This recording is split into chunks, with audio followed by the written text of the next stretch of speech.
வணக்கம் மகளே. நெட்ஃப்ளிக்ஸில் தமிழ் டப்பிங்கில் ரிலீஸ் ஆன புல்லட் ட்ரெயின் எக்ஸ்ப்ளோஷன் படம் எப்படி இருக்குன்னு பார்க்கலாம். இது 1975 ஜாப்பனீஸில் ரிலீஸ் ஆன த புல்லட் ட்ரெயின் படத்தோட அஃபிஷியல் ரீமேக் தான். படத்தோட கதை என்னன்னா, டோக்கியோ நோக்கி போகிற ஒரு புல்லட் ட்ரெயினில் பாம் இருக்குது. ட்ரெயின் 100 கிலோமீட்டர் ஸ்பீடு கீழே போச்சுன்னா அந்த பாம் வெடிச்சிரும் அப்படின்னு சொல்லிட்டு ஒரு கால் வருது. அது பிராங்க்னு நினைக்கிறதுக்குள்ளேயே அதுக்கு டெமோவாக ஒரு பாமையும் வெடிக்க வச்சுறாங்க. அந்த பாமை வச்சது யார், அதுக்கான காரணம் என்ன, அந்த பாமை எப்படி டிஸ்போஸ் பண்ணுறாங்க, அதுக்காக அந்த ட்ரெயினில் இருக்கவங்களும் அரசாங்கமும் என்னெல்லாம் முயற்சி எடுக்கிறாங்க அப்படிங்கிறது தான் இந்த படத்தோட கதைக்களமே. இவங்க தான் ஹீரோ, அவங்க தான் ஹீரோன்னு எந்த கேரக்டருமே இல்லாமல் எல்லா கேரக்டரும் ஒரே மாதிரி தான் எழுதியிருக்காங்க. அதில் அவங்களுக்கு முக்கியத்துவமும் கொடுத்துருக்காங்க. குறிப்பாக அந்த ட்ரெயின் கண்டக்டர் கேரக்டர் எந்த சூழ்நிலையுமே தன்னோட வேலையை ரொம்ப சின்சியராகவும் அதே நேரம் மனிதாபிமானமும் இருக்க மாதிரி டிசைன் பண்ணது நல்லாவே இருந்தது. அதுக்கு நேரெதிராக மனிதாபிமானமே இல்லாமல் இன்னைக்கு இன்ஃப்ளூயன்சர்னு சொல்லிட்டு நம்மளை சாவடிக்கிறதுல ஒரு குரூப்.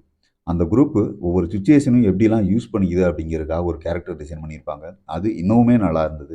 எல்லாருமே அவங்களோட கேரக்டர் நல்லாவே நடிச்சிருந்தாங்க. பேக்ரவுண்ட் மியூசிக் கதைக்கேற்ப நல்லாவே இருந்தது. சில இடங்களில் ஹெட்ஃபோன் யூஸ் பண்ணி பார்த்தீங்கன்னா, உங்களுக்கு அந்த புல்லட் ட்ரெயினோட சவுண்டுமே உங்களுக்கு ஒரு தனி எஃபெக்ட்டோட கேட்குற மாரி இருக்கும். கேமரா ஒர்க்கும் சூப்பராகவே இருந்தது. குறிப்பாக ஆஃபீஸர்ஸ் டிஸ்கஷன் பண்ணுற சீன்லலாம் சில இடங்கள்ல அந்த ட்ரெயின் வேகத்துக்கு கேமராவும் மூவ்மெண்ட் ஆகுற மாரி, ஆஃபீஸர்ட்ட கேமரா முகத்துக்கு நேரா நகர்ற மாரி எடுத்திருந்த விதம் சூப்பராகவே இருந்தது.